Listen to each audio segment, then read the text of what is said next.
In 1950, amid the bustling streets of Tokyo that had begun to rise from the wounds of war, a foreign man named James Wright walked toward a traditional dojo. James was a wing commander of the Royal Air Force. He came with a clear purpose: to find a man who had once been both his enemy and the shadow haunting his life, General Ito. However, upon arriving there, James did not find the general. Instead, he was greeted by Ito's son, a young man named Oda. James's presence instantly changed the calm atmosphere of the dojo into one filled with tension. From the very beginning, Oda eyed him with suspicion, trying to figure out who this stranger was and why he had come looking for his father. Oda then ordered his students to attack James.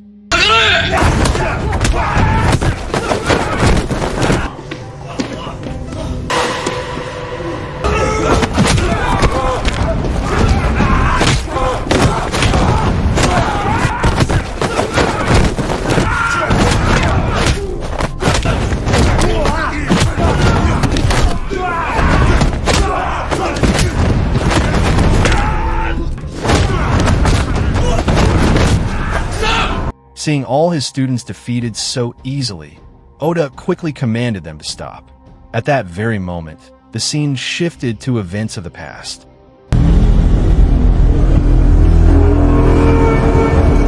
Several years earlier, in 1942, at the height of World War II, the Philippines was under Japanese occupation. The Japanese exploited the nation's natural resources while strengthening their defenses. On the other side, the Allied forces, consisting of the United States and Britain, were desperately trying to reclaim the Philippines. The Great Battle of Bataan became one of the most decisive points. From here began the story of the suffering of prisoners of war. We are then shown James, right in his younger years. At that time, he led a British air squadron, but his plane was shot down over the skies of the Philippines. James survived with injuries, though his co-pilot was killed instantly.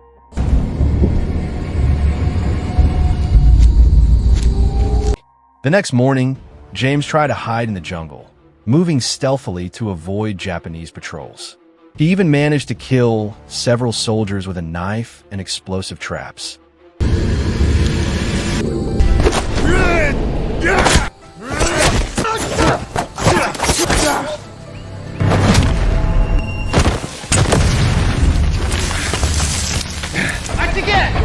However, his lone resistance did not last long. The Japanese forces surrounded him from all sides, forcing James to surrender and eventually be captured. James was then taken to a Japanese prisoner of war camp. There, he saw many American and British soldiers also held captive. The camp was commanded by a ruthless figure, General Ito, a high-ranking Japanese officer known for his cruelty and rigid military discipline. One of his most loyal subordinates was Captain Endo, a field commander who often carried out orders with an iron fist. At first, James was nearly executed in the jungle on Ito's orders. Yet with his martial skills, he managed to fight back and kill 3 Japanese executioners sent to finish him off.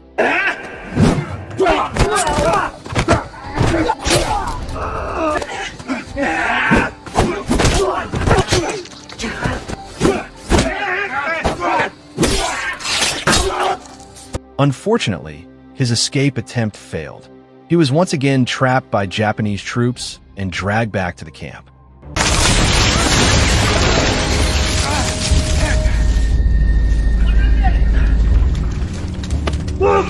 In front of General Ito, James was interrogated. From James's pocket, Ito found a necklace and a Royal Air Force badge. Having recently lost his favorite soldier, Corporal Hirano, who had been killed by British forces, Ito grew even more furious. But instead of executing James outright, Ito decided to keep him alive. The reason was simple. Ito wanted to personally test the combat skills of this British soldier by pitting him against Japan's best fighters. That night, James was placed in the prisoner's barracks with the others. It was here that we were introduced to several important figures. First was Randall, an American soldier nicknamed the Bearded One for his scruffy appearance. Second was Gabriel, a young but firm first sergeant from the United States Army. And most importantly, Captain Collins, a senior American officer who was the most respected figure among the captives. From them, James learned about the prisoners' condition. Every day they were forced into hard labor, including building the camp's perimeter walls. Collins also explained that it was nearly impossible for anyone to escape the camp alive. The next morning, in line with General Ito's promise, James was forced into the duel arena. He was matched against Japan's best fighter, a brutal soldier nicknamed Johnny. Before facing James, Johnny had already slaughtered 3 other captives without mercy.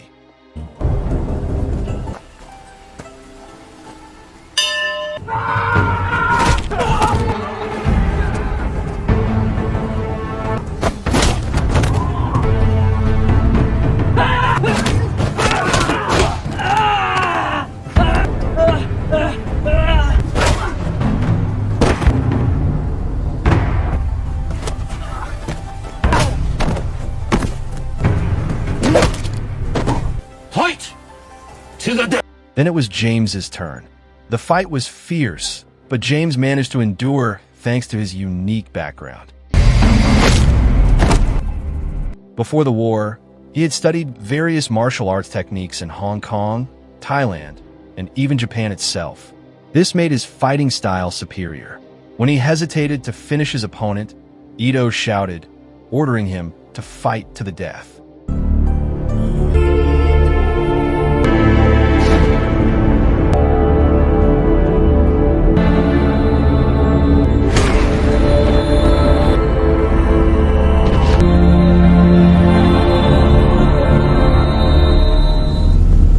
This victory shocked many.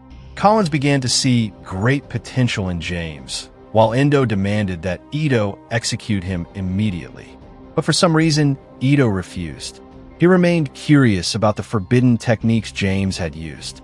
Several days later, James was introduced to Teresa, a Filipino civilian woman forced to serve as a medic for the Japanese. Taken from her family, she had been working at the camp for 3 months. She was the one who treated James after his brutal fight with Johnny. Teresa was both amazed and bewildered, for normally no prisoner ever received the privilege of being cared for in the Japanese medical tent.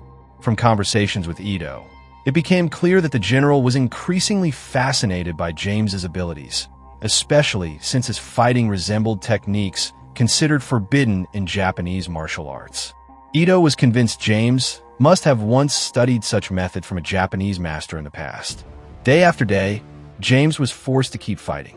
At one point, he even battled 3 soldiers at once.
Interestingly, James refused to kill them despite having the chance.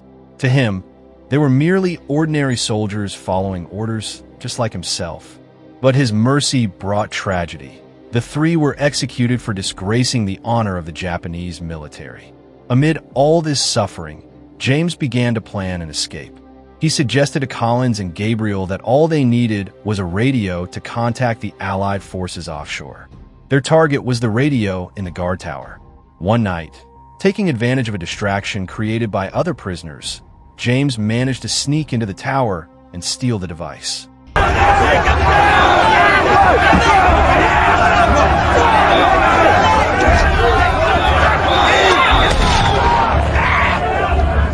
Sorry, okay. Just as he was about to be caught, Teresa discovered him.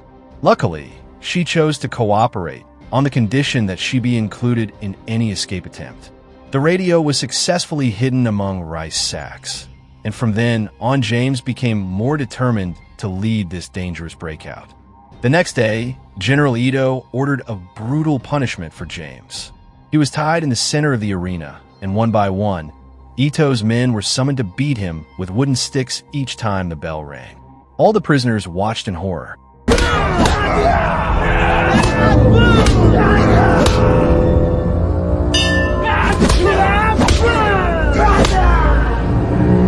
James's body was battered repeatedly, yet despite being bloodied, he stood firm. Ito's face grew increasingly perplexed. How could this British soldier still endure? At last, when the opportunity arose, James turned the tables and fought back against his tormentors.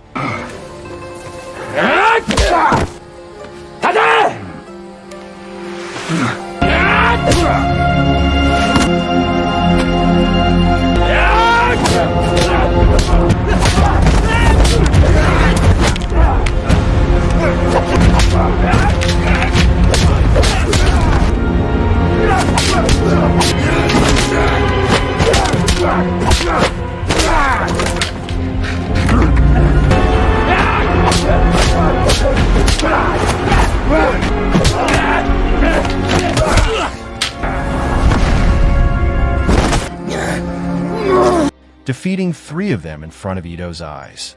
This infuriated Ito.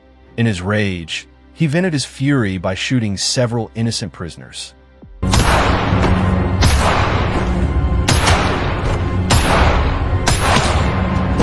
After that duel, James was once again treated in the medical tent by Teresa. The woman was confused, as no prisoner had ever been granted such special care.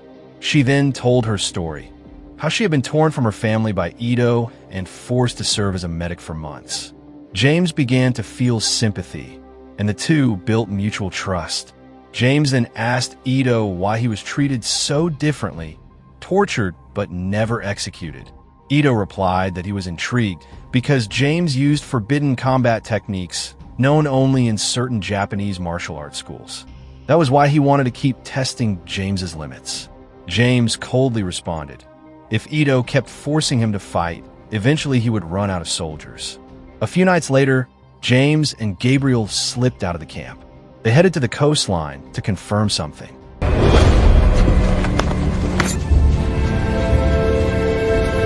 Sure enough, James discovered the wreck of a glider plain hidden in the brush. He explained that such a glider could be towed by a rescue plane, giving them a chance to escape. James also picked up radio signals in the Navajo language, the coded speech of Native American troops used by the U.S. military. This proved that Allied forces were not far away. Gabriel began to believe him, though the plan remained extremely risky. The next morning, tensions in the camp escalated. A Japanese soldier was found dead, and General Ito immediately gathered all the prisoners. He accused them of betrayal.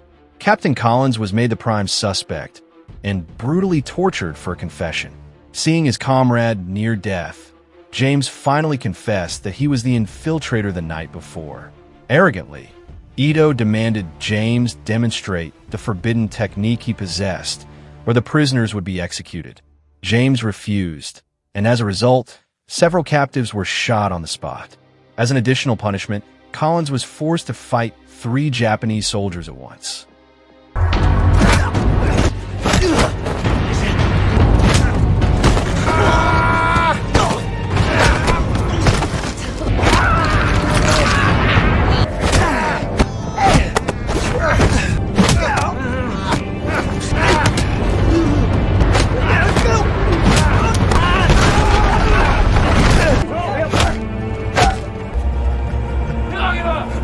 That night, James and Gabriel once again crept to the hill near the shore.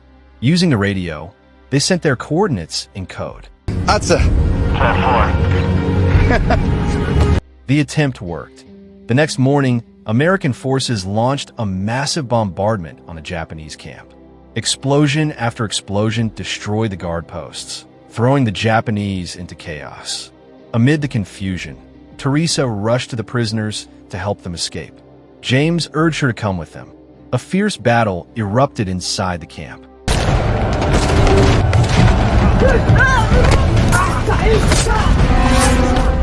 Tulungan niyo kami!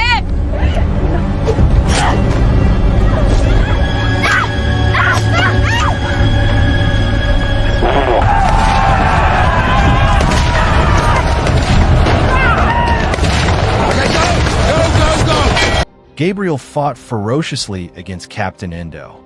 The duel was brutal, but Gabriel eventually defeated the ruthless commander.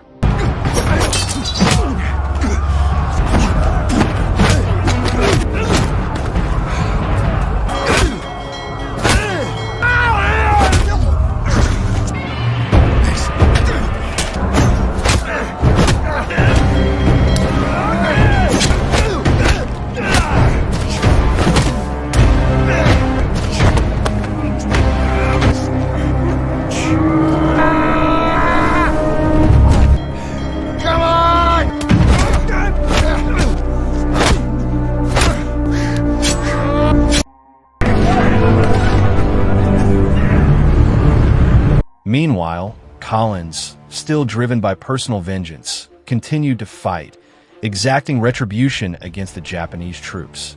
At the same time, James entered General Ito's tent. The long-awaited confrontation finally occurred. Ito challenged James to a one-on-one duel with katanas, the traditional Japanese sword.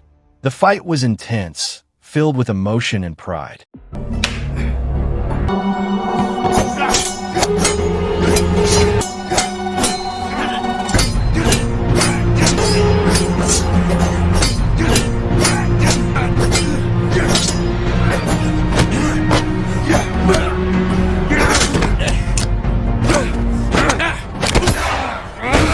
James managed to bring Ito down, but before finishing him, Gabriel arrived and pulled James away.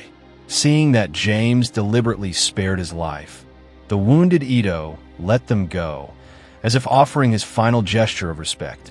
By lighting a flare, James and his comrades signaled the rescue plane. The glider they had discovered earlier was prepared, then towed by the American aircraft, lifting them away from that hellish camp. The prisoners were finally saved.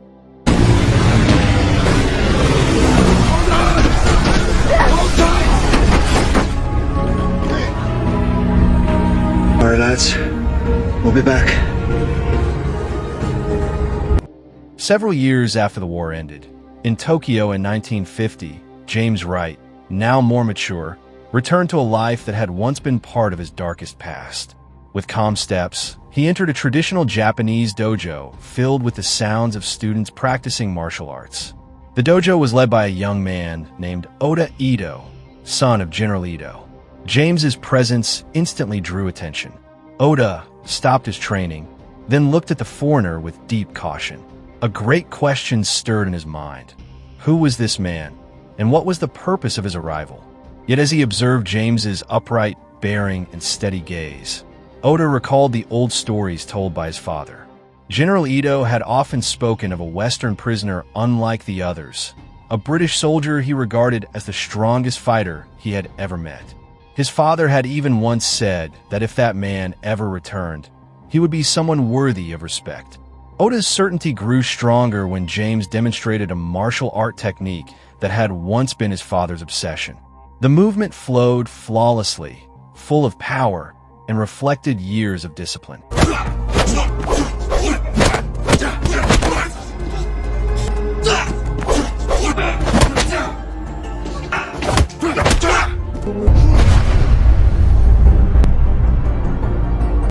At once, Oda realized that the man before him was the very figure his father had spoken of. With deep respect, Oda then retrieved a treasured item he had kept all this time, the Royal Air Force badge that once belonged to James, which had been seized by General Ito during the war. He returned it to James, saying that his father had died 3 months earlier, but before his passing, he often spoke of an undefeated foreign fighter. Now Oda knew for certain that man was James Wright. James received the badge with emotions of both sorrow and relief. There was a mutual respect between them, needing no lengthy words. After a brief bow, James stepped out of the dojo with firm strides. The camera followed his long shadow across the wooden floor, marking the end of his long journey. From a prisoner of war who had to survive unimaginable suffering, to now being honored even by the son of his greatest enemy, James's story truly found a meaningful conclusion. The end. From the story of James Wright, we learn that true courage is not only about fighting and surviving, but also about preserving honor, showing compassion, and respecting even those who were once enemies.